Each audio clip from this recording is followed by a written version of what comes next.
how am I going to be able? I'll just share my screen normally. We don't have to do anything different. Yeah, just share your screen. The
Okay.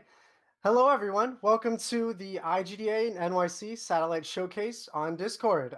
My name is Logan. I'm from Glass Robot Games. I'll be hosting today and explaining a little bit about the event. So, in case you haven't followed up over on our Eventbrite page or even on the IGDA NYC Discord, we're actually going to be showcasing some developers in their local NYC habitats, talking about some of their projects that they've been working on over the times. So we're going to be looking at a few different games today, but if I may also just take a few minutes to talk a little bit about my team, Glass Robot, and what we do for the IGDA NYC. We're specifically known as a satellite team. So what we do is we help out any developers like the ones who are going to be presenting today and anybody looking to get further into the games industry in New York and just in general find their place, so to speak. So finding any kind of assistance with how to develop a game, to even how to find other people with like minds to work on game projects and everything of the sorts. So we are hosted on Discord, and we're going to actually be taking some time today to present. So I believe that we do have some time for our first exhibitor. And just to give a quick title screen of all of the games that are going to be presented today, we've got, and excuse me if I do mispronounce any of these names in advance, we've got Jeff Petriello presenting the Pasta Tarot. We've got Lawrence Mascia presenting Never Go Home. We've got Zachary Singer presenting Radical Adventure. And we've got a team of Julia Krawiec, Tatum Hobby, Hibiki Takaku, Xavier Marshall, Chloe Fisher, and Jacy Scharlow presenting their student project Wiltune. So if I may ask, who's going to be specifically facilitating the first presentation? Am I? I'm the presenter. I'm Jeff. Okay, Jeff, then take it away, please. All right, cool. Hold on. Let me share my screen here.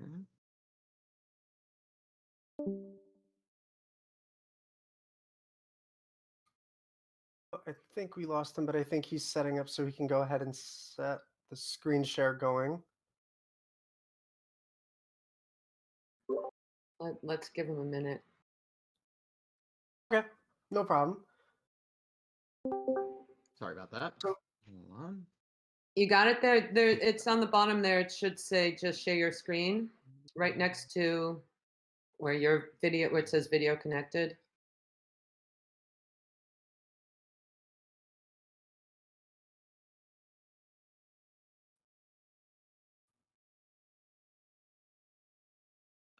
Sorry, just trying to get the right screen here.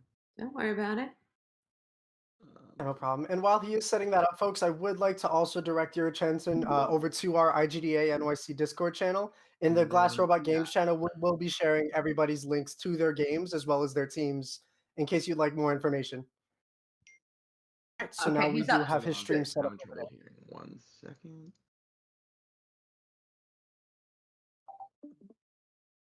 Can everyone see that? Yes, we can. Okay, great.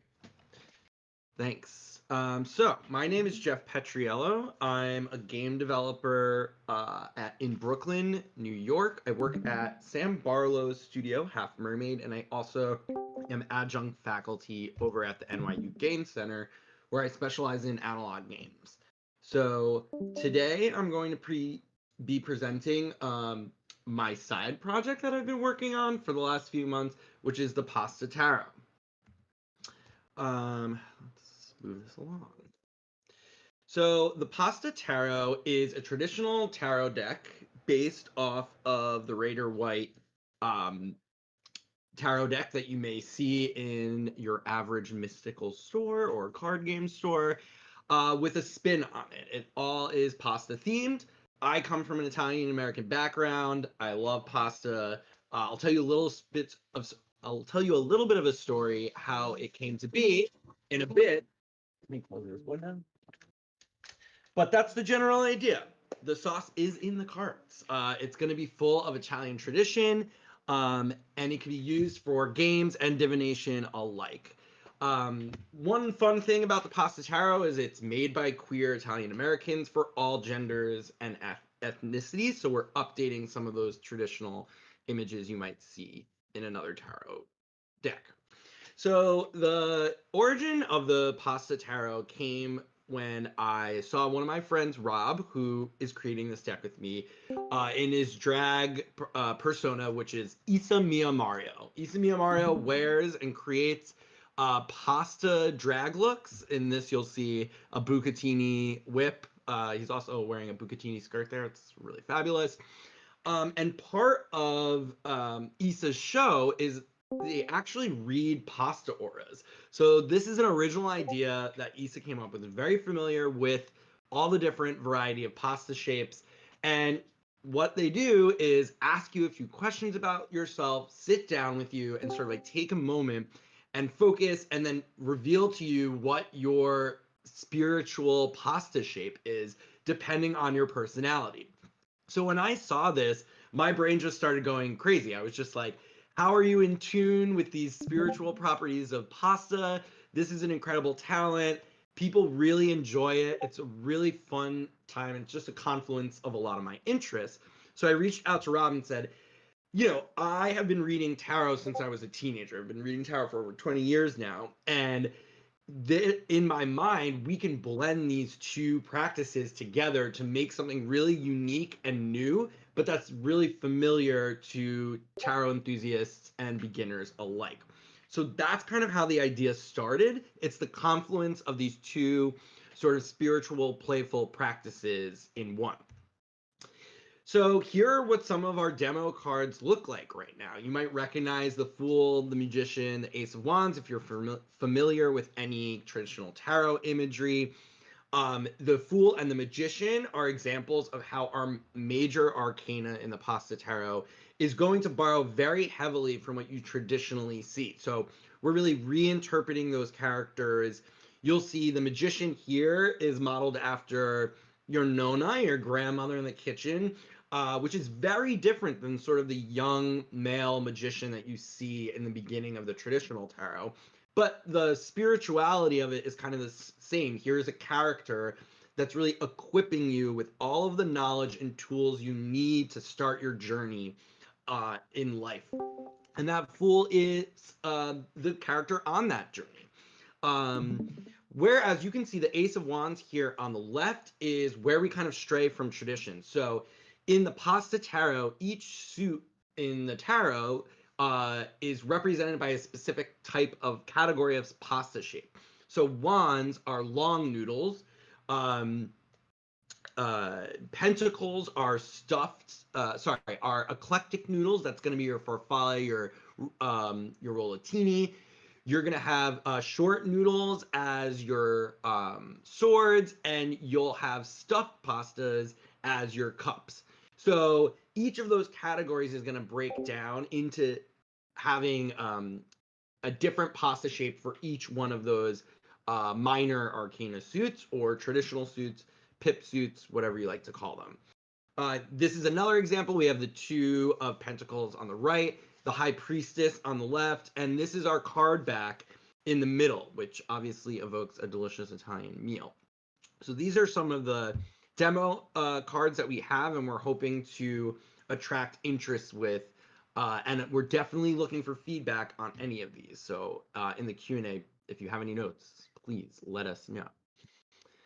Today is National Pasta Day, so happy National Pasta Day. October is National Pasta Month, so we thought it was a perfect time for a sort of soft launch. So today we're also going to make our Instagram public. So if you have Instagram, please give us a follow if you're interested. We're obviously giving this demo, and we're going to be sending this deck around to friends and family to reach out. We're really looking to raise some capital for finishing the art. But even if we don't, we're really excited to bring this project to Kickstarter. Kickstarter has a nice history of really innovative and cool tarot decks. It's a vibrant market for it, so we feel like we can find success on that. But in order to put our best foot forward, it would be great to have the entire deck finished. This is our vision for it. So this deck is targeted at tarot enthusiasts and beginners alike because it's based on traditional tarot. So if you're familiar with that, you should settle in really easily. But it's also very accessible. It's not esoteric. It's based on a real world theme that people are familiar with. So we hope it's accessible in that way. It's also really for pasta lovers too. I mean, the art is really going to be gorgeous, we hope. And you can give it to someone who has that kind of like special place in their heart for carbs like I do. We also want to focus on expanding this specifically to our queer family and the queer community that we're a part of as creators. And we really think that this has appeal to not only nonas and drag queens alike. It really spans the whole spectrum of anyone interested in those, in the topics that we're addressing. We see this as definitely being direct to consumer online via Kickstarter or a website, but also we would love to get it into gift stores. We think it would be great in culinary stores, like everything from Sur La Table to Williams Sonoma, and also any mystical stores, places that sell tarot or related items, game stores, and stores that focus on queer products. Those are really where we hope to get it to land. And we're looking to get the first press out in mid-2021. Hopefully we can deliver decks to people in that regard. The great thing about a tarot deck is factories are really used to making them. You basically just have to send the art. So there's not a lot of custom pieces that need to be made. And if it all goes well, we hope we can get a second printing out for the holidays next year. If we raise a lot of money, which we hope we do, there's also a lot of extra stuff that we want to throw into the pasta tarot.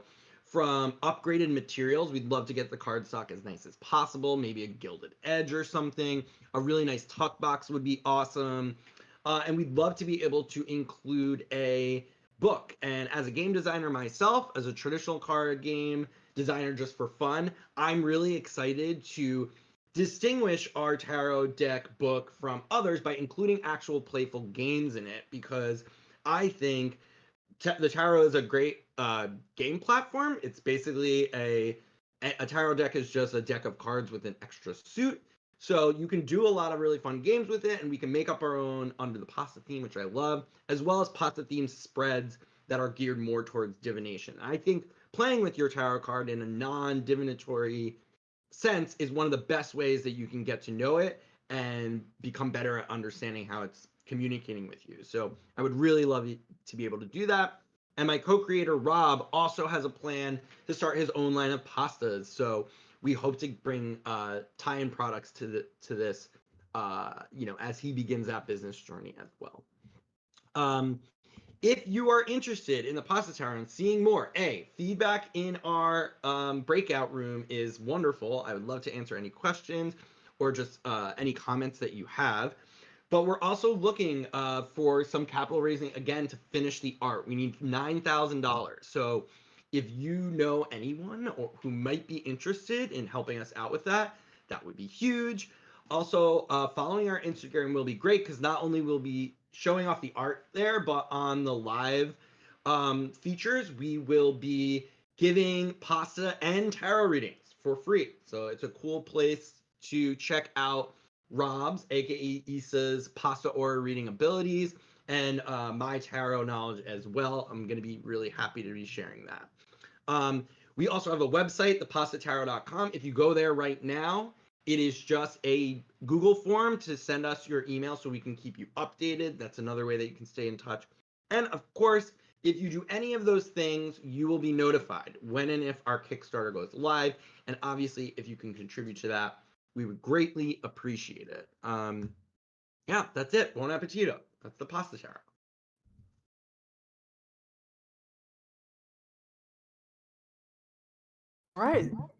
All right. Thank you so much, Jeff. That was an incredible presentation. Very well put together. I had no idea there was an entire day or even month dedicated to celebrating pasta. That sounds awesome. So, thank you very much. The Pasta Tarot definitely sounds like an awesome experience for others to look into. With that in mind, folks, we will keep this event rolling. As Jeff stated, please feel free to share any feedback, questions, anything of the like in the Pasta Tarot's Discord breakout room below this channel in the IGDA NYC server. So, with that in mind, we are going ahead and get ready for our next presenter.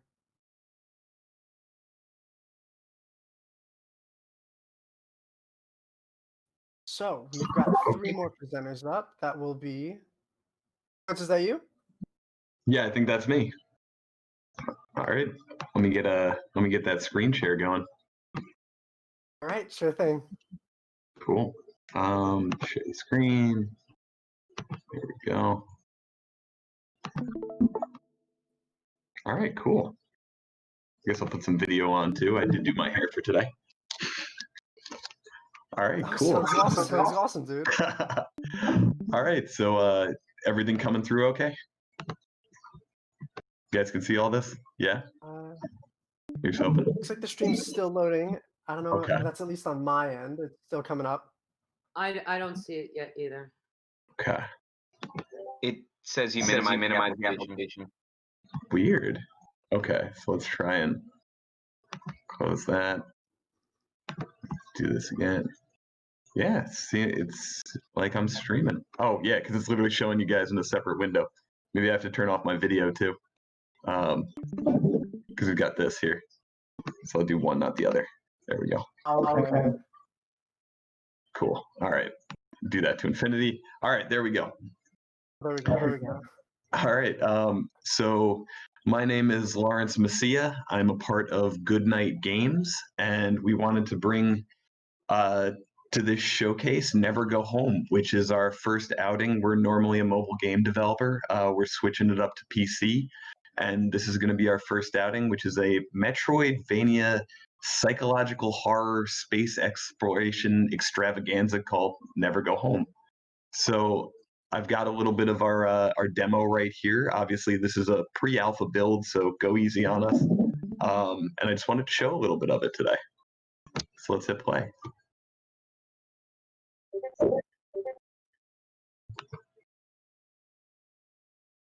Am I the only one? Am I the only one who can't see it? Is it not going? Oh my goodness. Okay, hold on.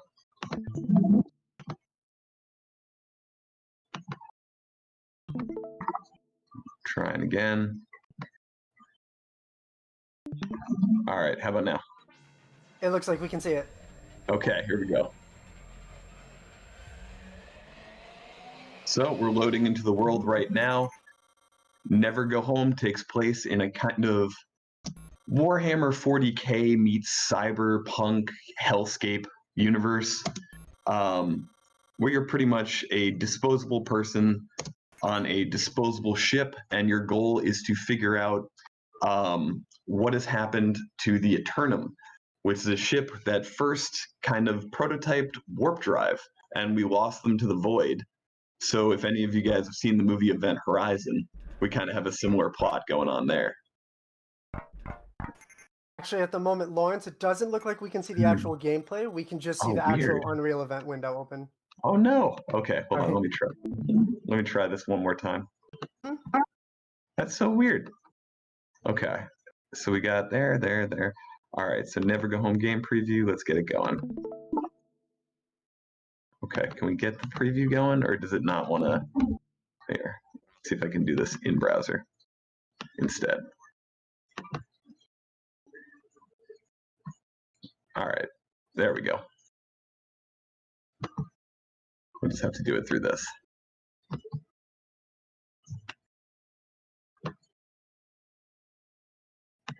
Let's see.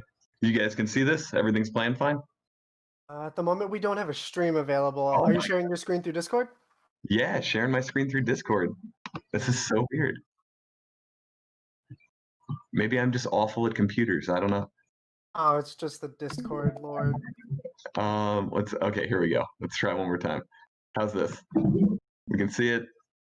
Yes, there we go. All right, we've got it. Oh, okay. Ooh. Computer's always betraying me at the last second. But okay, so we'll load into the world, and I'll give you guys the run through.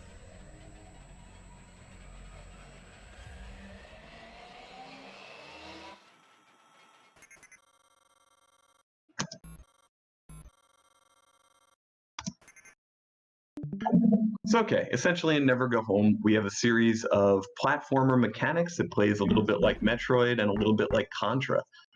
You know, we have our guns, we can shoot, we can run around, we can inspect things, we can talk to people. So right now we're on our demo world. We've got a little bit of a robot problem going on in the fact that they're insane and killing everyone. So we're probably gonna have to take care of that. So run over. This guy looks legit. Let's talk to him.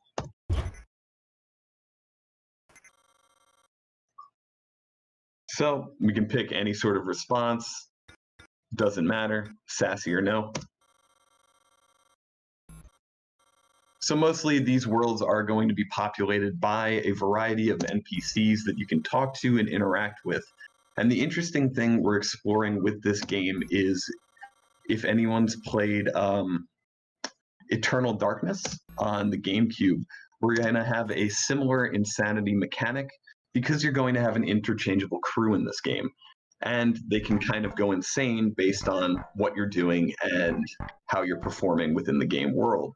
So if you see, you have two bars in the top left, one for health, one for how your brain's doing. So as you go, you can hallucinate, things can change, enemies can become good guys can become enemies. And you can see we kind of have our enemy tests lined up.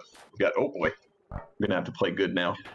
But we have little replicatable nano cans to heal things, security bots. You'll find a lot of very similar mechanics in here. Ooh. Let's run away. We're gonna have to access this terminal. Hopefully nobody shoots me before I can do it. Okay, let's kill this guy just for fun. As you can see in the background, we have plans for much bigger enemies, bigger AI paths, obviously giant bosses. You can go over here, little health pod. We're going to have big levels across multiple planets. So essentially, what we're doing next is we're going to fill out the space portion where you're transversing from planet to planet, landing, selecting your crew, coming into the worlds, and doing a series of mission objectives. And getting killed over and over and over. Because the unique mechanic we're exploring with this game is you can't hold on to people. So each person you're going to get is going to be unique in their own way, unique character portraits, names, everything. And you will have to find them, free them, and add them to your crew, but you can't really hold on to anyone. So there's going to be a lot of loss in the game, a lot of things changing. The class we're focusing on today is the Gunner. We're going to have more platforming-focused, melee-focused characters, as well as more technologically focused characters. Let's see. We're going to see if it loads. Hopefully it will. Otherwise, we can just go back in through here. So obviously, bear with us. It is a pre-alpha. So a lot of things are still getting kind of crazy. We're new to Unreal Engine. We're coming from Game Salad. So yeah. We'll just skip that. And we'll go back into the level. But yeah, as you can see, we're using a combination of 2D and 3D graphics. Real kind of like space evil world building. Like it's not going to be a nice universe whatsoever. We'll ignore this guy for now. You can also shoot him if you want, but he looks like he's just hanging out, so I'm just going to leave him. So we'll go down and over. We'll see some more of the rooms. And then I've got a trailer for you guys to check out. Here, I'm going to ignore this. Actually, let me get the map real quick.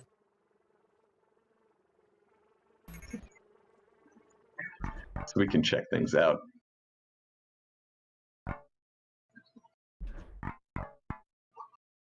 There. Ooh. No fall damage, as you can see. So we can check out a lot of the enemies in here. We have security bots. We will have 3 types of enemies. We're going to have humanoids, cyber augmented humans, and full robots, along with, well, technically 4, but the humans will eventually morph into giant, monstrous evil things. So, okay, I'll take you down here. And if I can live long enough, we'll get the demo going. Otherwise, I'll show you guys the trailer. So we have a variety of environmental hazards, all manner of traps, interactions, elevators, the whole 9. He doesn't want to come down right now, so we'll get back through.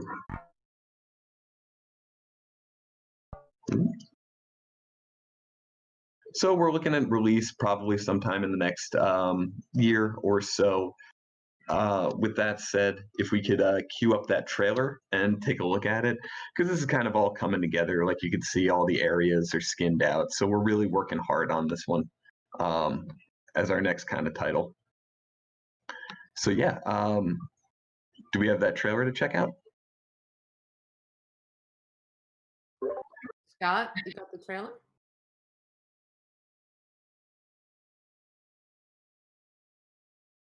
Otherwise, I could stream it through mine. It's not a big deal. I believe that it's playing on the YouTube stream, but I don't think that we see it here on Discord. All right. Well, I can make that happen here. Let's see. We'll just go to YouTube real quick, and I'll give you guys the full experience. And you can see all the nerdy things I look at on this.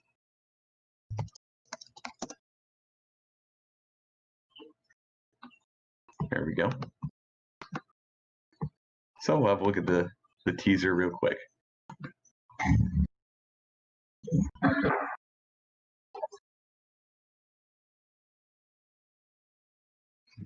We're still only seeing your Unreal. Oh, we're still seeing the Unreal? Yeah. Oh, that's I so saw the weird. teaser, though. It's pretty cool. Oh no! Like the screen share is really fighting me today. Okay, let's see if I can change windows. There we go. Okay, let's do that. There we go. Try one more time.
So yeah. So we are Goodnight Games. That's Never Go Home. If you're interested in checking out more of our stuff or what we do, we are goodnightgames.com. You can find us on Twitter at goodnightgames. Same for Instagram, same for Facebook. And yeah, we make super weird games, and we're moving to PC. So obviously, thanks for having us. And yeah, that's it for our talk. All right. Thank you very much for that, Lawrence. That was a very wonderful presentation. Never Go Home looks like a very chilling and engaging experience. Oh, thank you so I'm much. trying to think. Of course. I am also taking a look over at the YouTube stream, so it does look like we're preparing for the next presenter. So we hope that you're all enjoying the showcase so far. The Glass Robot team and I thank you all very much for checking this event out, and we hope to host many more fun opportunities like these in the future. So with that in mind, let's go ahead and move on to our next presenter.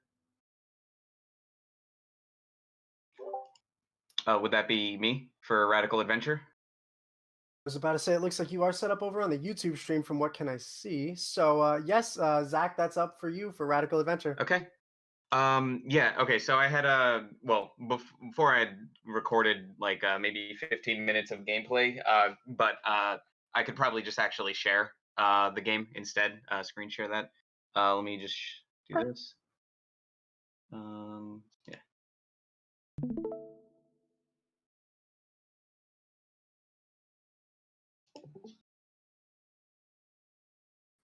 Okay, so we see it over here on Discord. All right, it looks like we're going ahead and setting that up right now.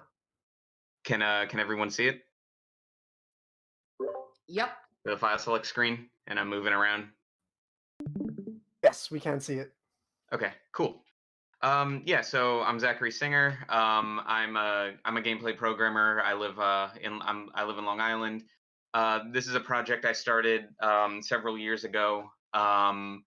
And I'm the programmer on this game. Evan Wardell, who's in the chat, I don't believe he has a mic, but he's also working on this game as and he's doing the music and sound design for it. And this has been a passion project of ours for some time now, in which it's a game in which, well, a basic overview, it's a third-person 3D action platformer in which you can choose between these three different characters, and you kind of play through a story, and you witness the story from the perspective, the three different perspectives of those three different characters. So I was just going to jump on in here and demonstrate some gameplay for everybody, and kind of give like a general overview of what the game structure is going to be. As this is a passion project, something like a passion hobby project, something we're doing in our free time. We're kind of treating it as like an early access game. I'm gonna lower the game volume just a bit. but yeah, yeah, so we're treating it as a kind of like an early access game, and we're uploading builds to the itch.io storefront on a regular basis as we make more and more progress on the game. So the game's kind of split into two different sections, like two different kind of like areas you can be in, which would be the hub worlds, which is where I am right now, where eventually we'll be adding things like side missions and more secrets to find and like secret unlockables and stuff. And for example, like there's something over here where this is a placeholder for a unique collectible you can find and pick up, and then you pick it up and then you get a little thing in the bottom right saying you got a thing.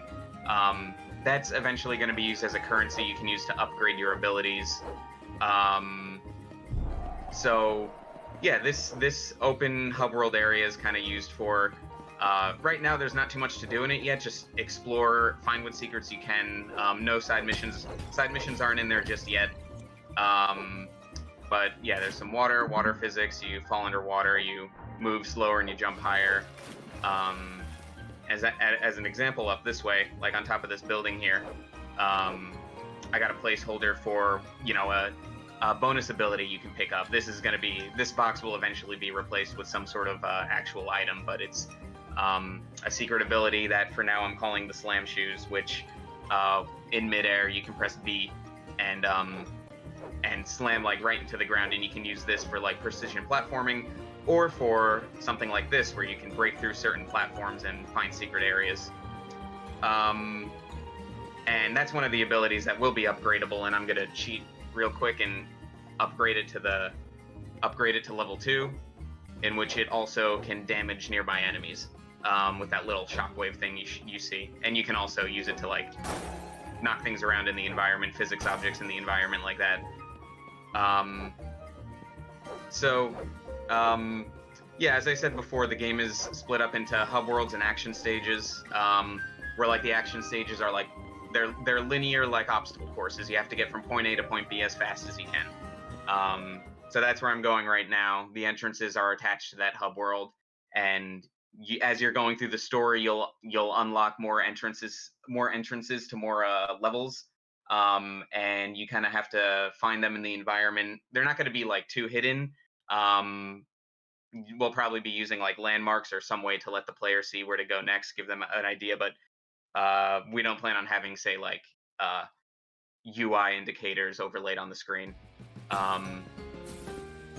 So this is what the first level is like. It's pretty linear, just meant to introduce the player to some of the key abilities. Like here, it's saying press A and then A again, and you do this attack here to automatically home in on that balloon to get some more air.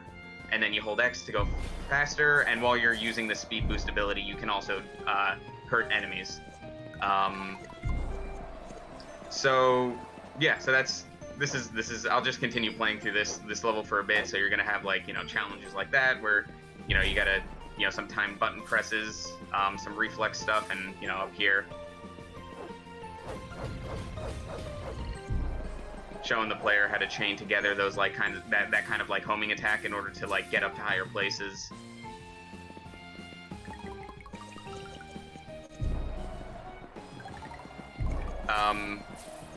And I'm gonna go ahead and skip to the end real quick.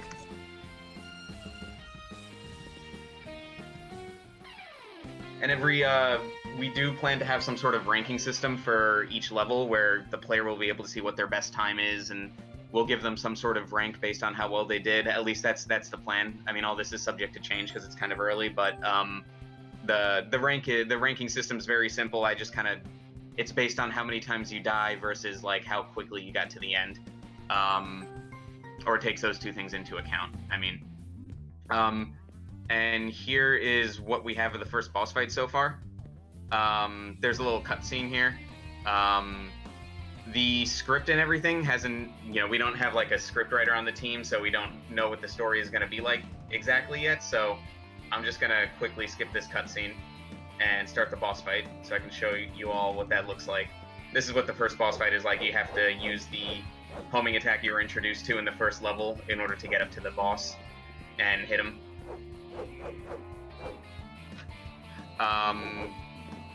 And yeah, that's about it we have for what's kind of in the game right now, and like all that I just showed is already available on like the itch build that's publicly available to people. I'm gonna use my little cheat menu there to move on over to the second level real quick, which is not available just yet. But just to show everyone what kind of progress we're making on level 2 right now. Second level is going to be a beach theme level. It's going to be, I've just been kind of like blocking it out. Some simple level design things here. It doesn't look like very great just yet, just some very simple shapes. Here I have like some docks, some docks for the player to run across. There's some alternate paths where you can go forward here, or you could hit that balloon and get up to these rooftops and bypass that loop, which is a slightly faster route.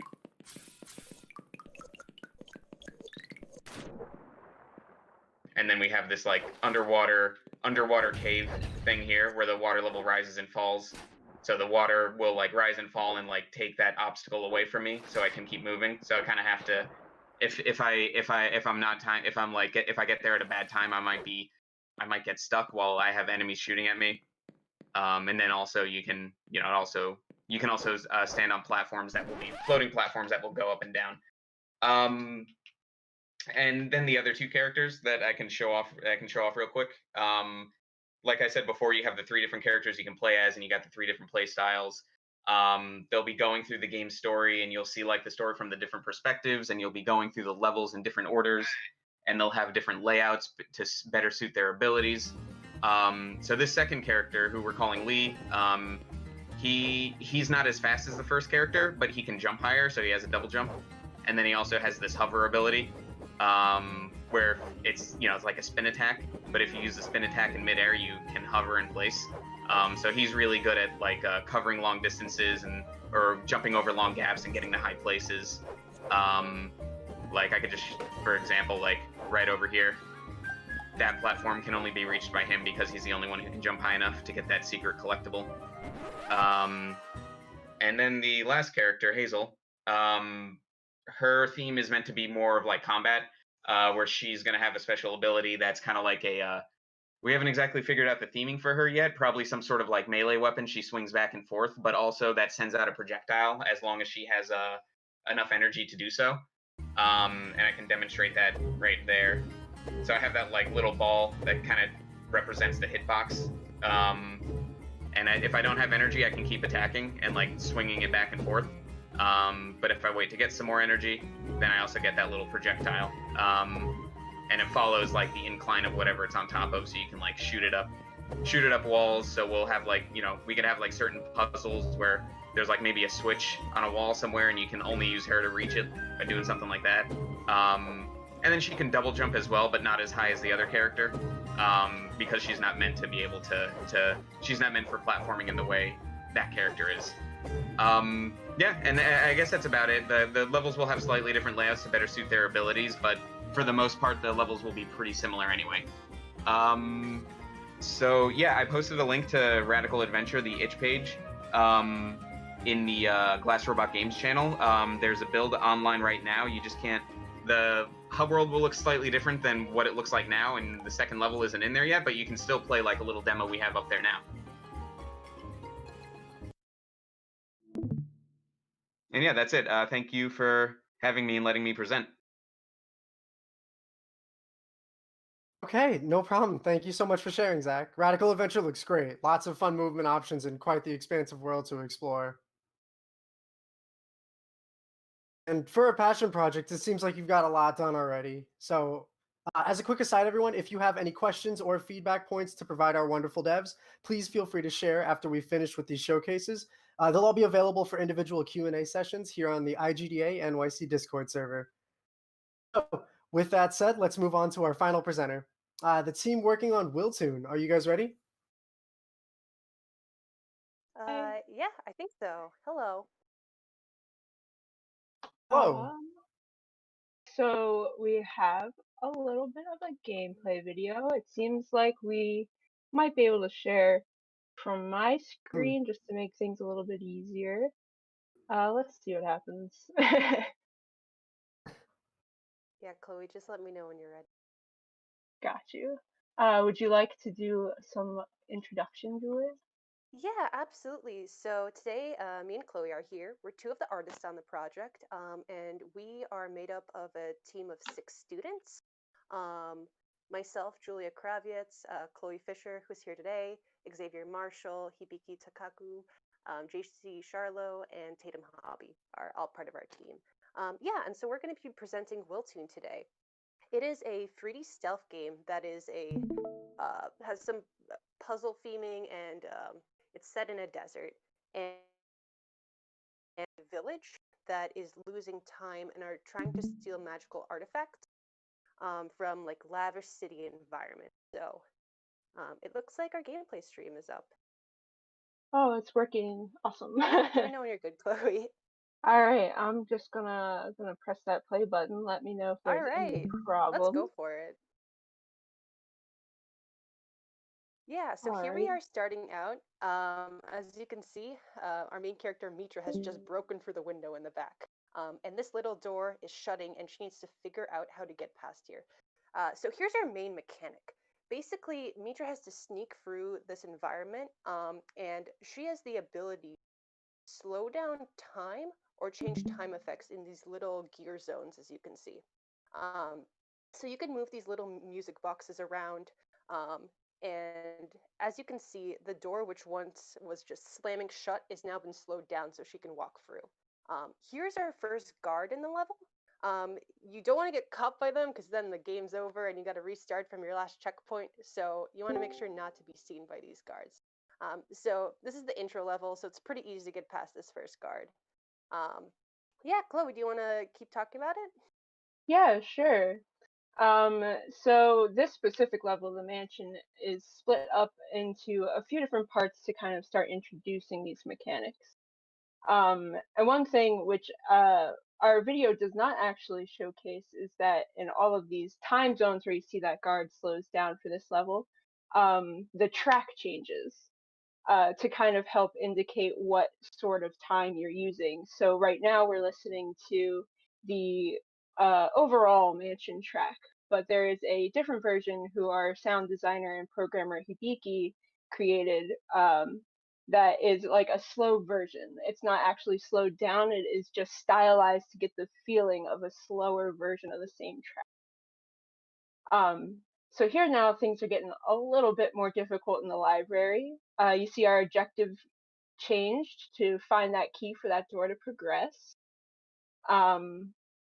Another interesting thing, which I believe we saw in the first guard, and we will probably see in the guards coming up, is that our AI programmer and narrative designer Jacy Scharlow implemented this dialogue system that will eventually be used to kind of build the world a little bit more as you go through. Here's one version of it. To kind of give context to where you are and storytell without slowing down the gameplay. So back to you, Julia, if you have anything to say about Yeah, the library. absolutely. So each part of the mansion's kind of made to be like look different and get more lavish as you go through. So here's another mechanic that we're introducing, which is the key. To steal from the key guard, you have to slow down time to pickpocket him, as you just saw. So Mitra's doing like the little mini game to slow down time. And these mini games get harder and harder as the level goes through. Eventually, you'll see like more symbols that make it more complicated. We have jam notes that, like, if the cursor goes over, it exits out of the music mini game. We have repeat notes where the notes go back and forth, and there's a couple more. So yeah, Mitra's just taking this key right back to um, the little door we saw before. And as you can see there, guard just saw Mitra, so she's got to sprint past. But since she just got to a checkpoint, she is safe and doesn't have to worry about it. So this is the final section of the mansion, and it's definitely the hardest part. Um, there's a lot more guards, and it's a lot easier to get caught. And as you can see, there's more notes in the mini games, which makes it a bit trickier. Um, so this part of the mansion was themed after like a lavish dining hall. Um, and like I said before, we kind of wanted each section of the mansion to feel distinct. So the first part is more like maintenance areas. You saw some like laundry things and whatnot. A lot of hallways. The second part's a lot more lavish, a lot more gold, a lot of books in the library. And finally, we have this lavish dining hall section. And soon you'll see like the grand final part of this level. So this is the item Mitra has to steal. It is a large gramophone that she needs to bring back to her village. But it's on this tall pedestal, so she can't just get it. So as you can see, when she steps on these buttons, each part of this pedestal lights up. And there's also 2 music box stands that you could see there. So now Mitra knows that she needs to take 2 of the music boxes from the existing level and bring them back there, which makes the part of the level where you have to avoid the guards a lot trickier. So yeah, here she's put 1 down, and as you can see, the glowing effect stays a lot longer. And she's stealing the second one right now. After she avoids this one last guard. And she's going to bring it back to the dining hall area and place it on the last pedestal. So now she can run to all of them and have all 3 light up at the same time. And voila, she's stolen the gramophone. Chloe, I'm going to throw it back to you to talk about the village. Awesome. So this village is kind of our hub world. This is where Mitra, the character, lives with her friend Jazz and this guy Major, who kind of runs the village and is running this whole scheme to try and steal these artifacts. And you start to learn through talking through these characters that this village, as you can see visually, is getting run down, but it's also running out of music. And without music in this world, there is no time, and without time, you kind of cease to exist. So we learn that she's stealing in order to kind of restore time or buy time for these people who are in pretty grave danger. And you come back multiple times after you steal each artifact, and you start to realize that as you bring time to this village, you steal time from the other people in the city. So now we're at the hotel, which is our probably largest and most open level. Kind of gives you a lot of room to explore and solve puzzles at your own pace. So she has to get through that elevator, and in order to get to the elevator to work, she has to steal these radio batteries. She also has to use this new mechanic of the time loop. So as you can see, these guards get stuck in the time loop and are forced to loop the animations and the actions that happen as they enter it. There's also mechanics where you can manipulate the environment, as you can see here, to kind of use that to your advantage and move through the environment easier, get rid of this guard guy who seems to be a little bit too close for comfort. We've also added more symbols and more complexity to these mini games. And our last new mechanic is the distraction mechanic. So she'll ring the bell and guards come running. So now you can lure guards without being seen into these time fields, unless you wanted to be seen like right there. So I'll throw it back to you, Julia, if there's anything about the hotel that I might have missed. Yeah, so this is our second level. It's still kind of a work in progress. There's some things we want to change about the structure, but we want it to look very distinct from the mansion. Like the color palette's completely different. There's a lot of purples, yellows, and whites in it. And kind of Chloe mentioned before, it's very open. There's a lot of puzzles you can go around and solve with like different guards. There's a lot of keys around the level. So you can kind of pick what puzzle you'd like to approach. If there's a challenge that's really tricky, you can skip it for a while, go do something else, and unlock more of the area. So we just want it to be very different from that linear mansion. And here, Mitra's stealing the harp, which is what she needs to bring back to her village. Chloe, do you want to talk a little bit about the Orchestra Hall? Sure. So our final level for the version right now that is playable is this Orchestra Hall, where we introduced this time clock. We called the world clock, and the object of this clock is to kind of run the environment around the Orchestra Hall. So instead of interacting with the environment directly, you have to time all of your sneaking to the different thirds of this clock. And like right now in the bottom right, you saw that was pink, so that controls up and down elements. I believe the pink version from 6 to 8 is a side to side, and the last one is a rotating. So you have to be able to work around this environment and plan very carefully how you're going to solve these puzzles. And here's the distraction elements as well. You'll be stealing a piece of a metronome that kind of helps to run this world clock. We've also added the final time mechanic, which is the time skip, which, as you saw a little bit right there, makes the guards go super, super fast. So now this tool that used to help you to solve these problems is now kind of an antagonistic force, and you really have to be careful about where and when you use them. So how about you, Julia? Anything else for this Orchestra Hall? Yeah, so I guess I'm going to talk a little bit about the art for the Orchestra Hall. The Orchestra Hall is actually, we plan to revamp it quite a bit. This was made towards the end of our student project deadline, so some things got a little rushed. So there's a lot of things that we wanted to add. Um, Kind of like a maintenance hall section where there's these like lavish parts of the orchestra hall that are really fancy, but as you go further down you kind of see these mechanical parts that are making it run. We kind of want gears to be seen for the walls turning. That's kind of thematically what we'd like to go for. Just kind of what's going on in the gameplay footage right now too. So Mitra just flipped the two switches that you need to unlock the final part of the thing she needs to steal, the metronome. And that concludes our little gameplay video. And I think we're going to switch to our PowerPoint now just to talk about some future plans quickly. Yeah, sure. Can you see the PowerPoint okay? Yeah, I could see it at least. Yeah, we can see it Okay. clearly. Awesome. Wonderful. Yeah. So just a quick overview of our future plans, and especially if anybody has any suggestions about what to change or how to move forward with some of these plans. Julia mentioned that the orchestra hall, at least for the next couple of months, is going to be our main concern, both in the level redesign and kind of the art direction.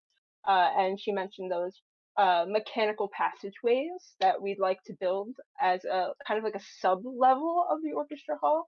And these are her beautiful concept arts about that mechanic, and as well as a redesign of how the metronome works, which you'll be seeing in the right there, the little green glowy furnace. And then there's a few repaints or a few redesigns of existing assets that we have that are currently in progress, such as the redesign of the stage, making it a little bit more streamlined, making progress and like communicating how you've progressed through the level a bit more clearly and a bit more sleek than the giant weird teacup things we have right now. And the hallways, which those gears behind glass, we'd like to have as moving elements to kind of add a little bit more visual interest. Yeah, so I'm going to talk a little bit about the village additions slash revamps we want to do. One problem we have right now is the village is really, really sparse with characters.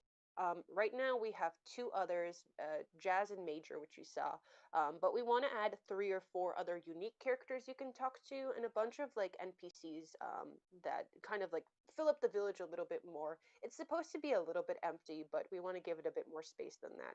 And here are just 2 examples of the character designs for the unique characters. I think we can go on to the next slide, Chloe. Cool. Yeah, and we just want to add a bit more stuff and change a few of the textures in the village.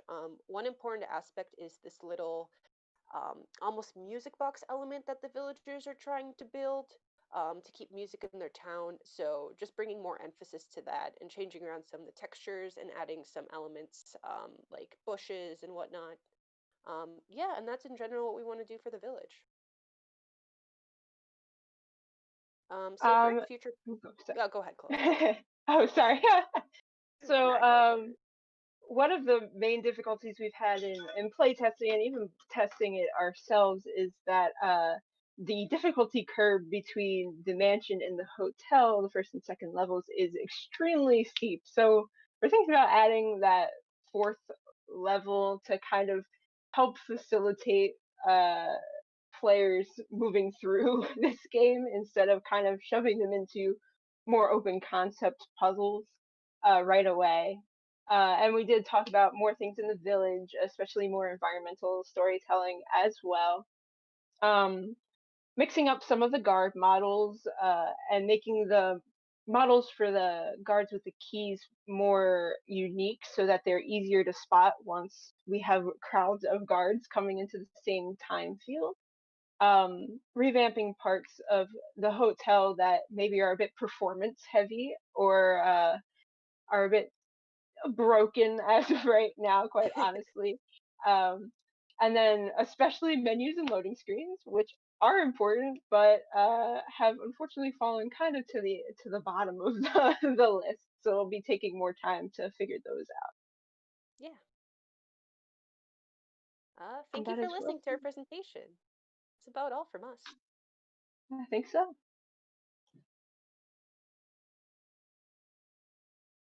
Hey. Thank you very much for sharing, you two. Wiltune's got a gorgeous visual style going on, and your time-based mechanics seem like they'll mesh really well with the stealth gameplay, so that's going to be really interesting. All right, everyone, with all that in mind, yeah, no problem. The presentation portion of our show is now coming to an end, but remember that things don't end here. Join us on Discord and share any feedback or questions you may have for our devs. For those of you watching on YouTube, the direct link to our server is in the video's description below. And for the rest of you here on Discord, please feel free to join the devs in their respective breakout rooms below our Glass Robot Games channel here in the Discord server. So in case you do chime out after sharing your feedback or questions, thank you so much for tuning into this IGDA NYC Dev Showcase. I've been your host, Logan from Glass Robot Games. We're your friendly neighborhood game developer that's also helping produce and promote other people's projects here in the server. So please make sure to tune into our channel frequently. We'll even be sharing the handy links that you can check out to keep tabs on the games that were showcased here.